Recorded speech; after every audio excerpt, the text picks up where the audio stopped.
Welcome back to the Movie Man. Today I will show you a 2016 science fiction thriller film, The Call-Up. Spoilers ahead. Watch out, and take care. In a near-distant future, 8 high-profile gamers are called to be reunited at the top of a luxury building. They are all offered a winning prize of $100,000 after participating in a new game called The Call-Up. When all members arrive at the meeting place, a robotic voice on the ceiling greets and asks them to sign in on tablets with their usernames, and that from now on, they will be referring to each other as such. They are asked to dress in high-end motion capture suits. Adam, the most excited gamer there, is mocked about his fatness during the undressing, and Carl shows a severe burn scar around his ribs, explaining that his user's name comes after his girlfriend's cat. Once they all suit up, they enter a large, white room with a big scanner in it. They must enter inside the scanner and say their users' names. They're now able to get the high-tech armor. The gear suits are made with advanced technology that allows the player to become fully immersed in the game. Adam comments that these suits were only available to the millionaire elite,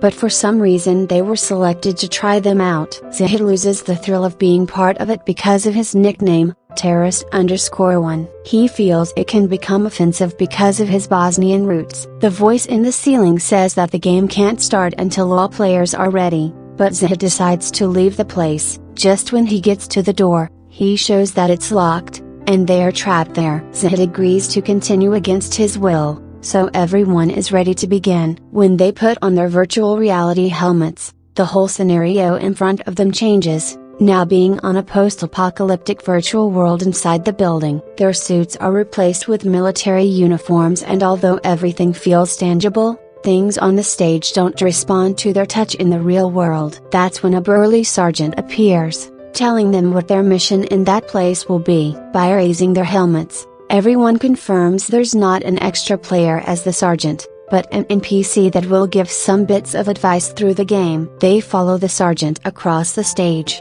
and he presents their weapons, with everyone impressed by how real they look and feel. Actually, the weapons are just props to have a reference when using them. The sergeant's tutorial consists of teaching them how to use their weapons by shooting some bottles. Some of them hit and some fail, and that's when they learn about how a vest is their only form of defense. In case they receive a direct shot from the enemy, they will lose the vest and will be exposed. To prove his point, the sergeant shoots a couple of players so they can lose their vests. If that happens and they are in critical condition, the only salvation is to use serums to restore their lives. The sergeant explains that a dangerous terrorist commando stormed the entire building. The game's primary goal is to kill all the terrorists and get to the first floor alive. Whoever succeeds in doing so will win the real-life prize, 100,000 grand. The level starts at once, and everyone is led by Andre, who has some experience in such scenarios after being part of the military. The team inspects the floor and finds the enemy for the first time. Andre manages to kill the first terrorist without casualties. The voice tells the players they have completed the level,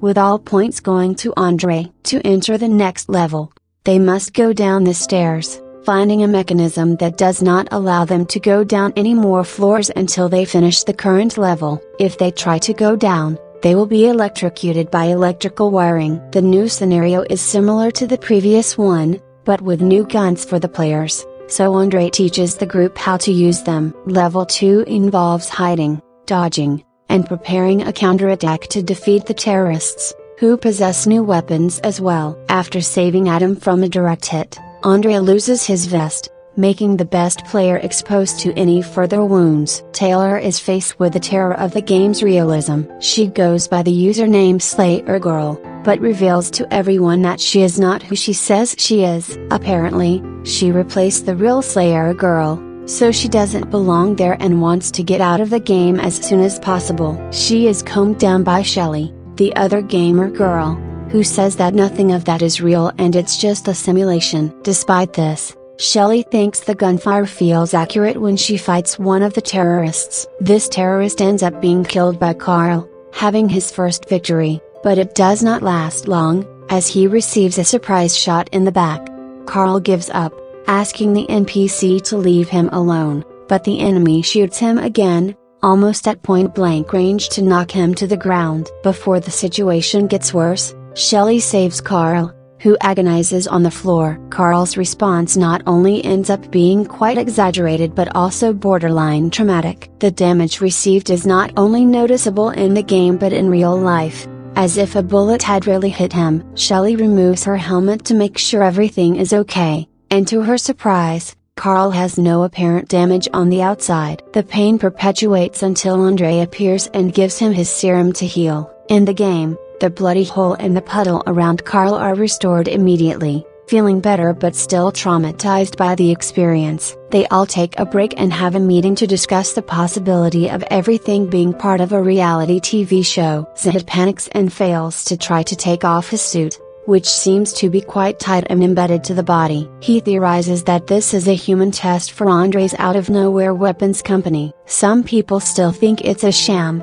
and even if it is truthful, they care too much about the prize money to stop playing. The tension against Andre increases, and he chooses to leave after facing heavy accusations, leaving them all to their fate. With his helmet raised up and staying in the plane of the real world, an angry Andre goes to the bathroom, not realizing the game still goes on. He is surprised in front of the mirror by several revived NPCs, and he only has time to lower his helmet before taking a direct hit. Everyone is alerted that the new level has begun. As soon as everything starts, Edward is shot, falling wounded to the ground. Luckily, he has a serum that uses to heal himself. Taylor tries to get out through the level obstruction, but her plan is frustrated because of the electric wiring. All perform random actions, with Adam throwing a grenade that manages to hit the terrorists, the only successful move of the round. The next scene shows Andre trying to look for help while crawling on the ground,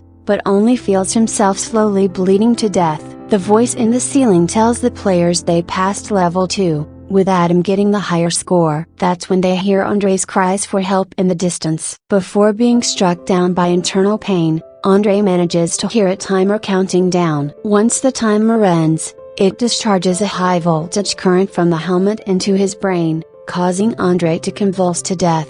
The others find him lying on the ground, unable to save him, and leaving the game with only 7 players. Zahid grabs a fire extinguisher, panicking and sweating, asking for a volunteer to help him remove his helmet. Carl immediately offers to do it, so Zahid ducks and braces for impact. Carl does his best, but nothing happens. The material is too rigid and solid, leaving Zahid beaten. In the virtual reality, the sergeant suddenly appears to beat up Zahid for trying to break the rules. With everyone feeling puzzled, he assures the others that there will be real consequences if they try to get out of the game. Despite their disadvantaged position, they manage to advance through the following levels without losses, learning how to use new weapons and guns, facing things like attacking with tactical knives and hand-to-hand combat to avoid gunfire due gas leaks. During one of the levels, Adam and Carl are wounded, and the team uses a couple of serums to save them. After a while they see that it is already night in the real-life city,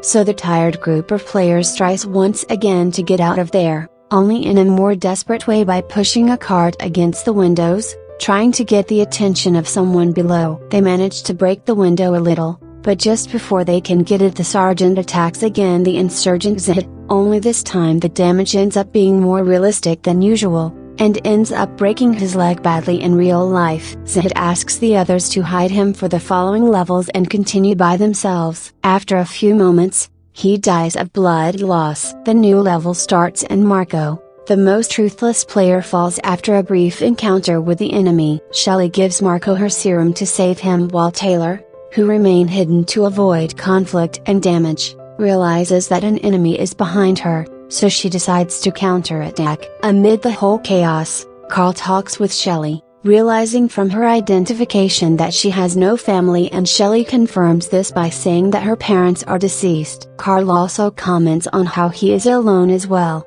with Adam saying that he lives with his grandmother with Alzheimer's. Marco is divorced, and Edward is an only child and an orphan. They deduce that by being illegal, Zahid had no safe place to go either, discovering that they were picked for the game due to their lonely condition and no one will search for them in the worst case scenario. For the next level, They find the sergeant beating and torturing a hostage from the terrorist commando in a different room. The team's new mission is to extract a password from the hostage to defuse a bomb inside the building before it explodes. The guy only knows Russian and he is connected to voltage transmitters, so it involves mental strength that no one has. No one but Edward. He instantly presses the high voltage equipment to get the password, not caring for the man's cries and pleas of mercy. After receiving too much damage, the man gives a word that Adam introduces as the password in the computer. The terrorist laughs for being a false clue and in the blink of an eye Taylor kills him. Marco blames Adam for putting the code wrong and lashes out at him in real life,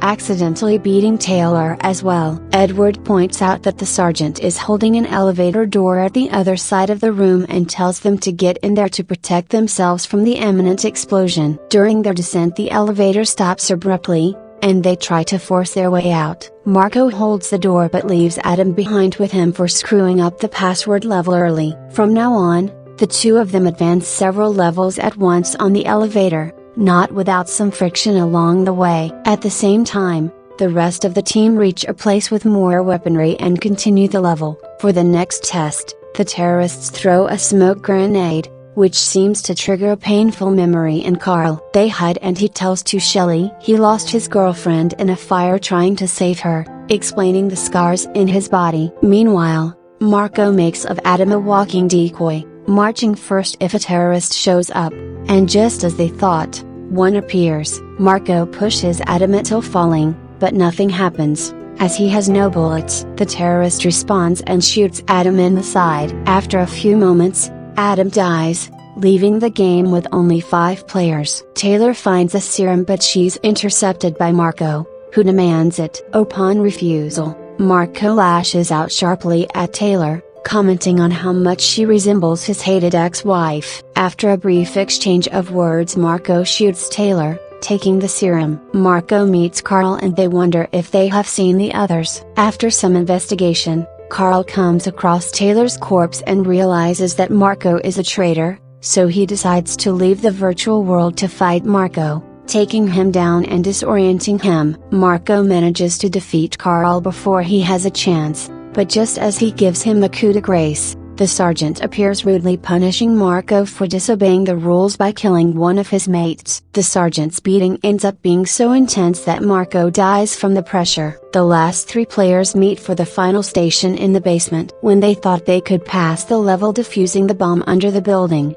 a terrorist comes out of a nearby van, shoots Carl and makes him fall while the others look for shelter. Luckily, Carl had 1 life serum left, but just before using it, Shelley gets wounded too, so he decides to sacrifice himself in order to save her. After that, Edward uses a bazooka to make the remaining enemy explode and manages to defuse the bomb. Sadly, having used up his serum, Carl dies holding hands with Shelley, happy to have helped her. At the end of the game, the sergeant appears in his formal uniform, congratulating them on reaching the home stretch. To Shelley's surprise, Edward repeats the sergeant's speech, showing that he was a real traitor in the operation to unknown purposes. The game concludes, the virtual world fades away, and men in black uniforms arrive to dispose of Carl's lifeless body. Shelley tries to defend herself but she's immediately dragged to the sidelines. All the players' information is erased from the database,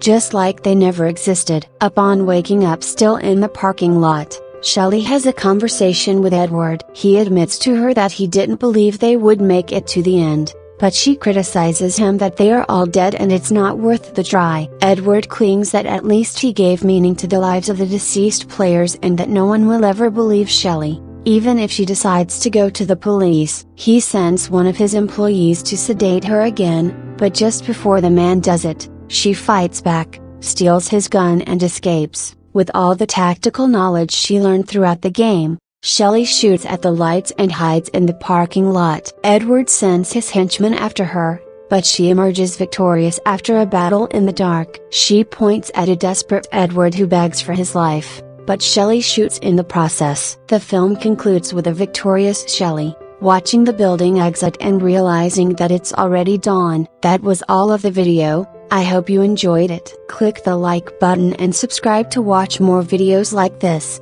and don't forget to turn on notifications. Thanks for watching.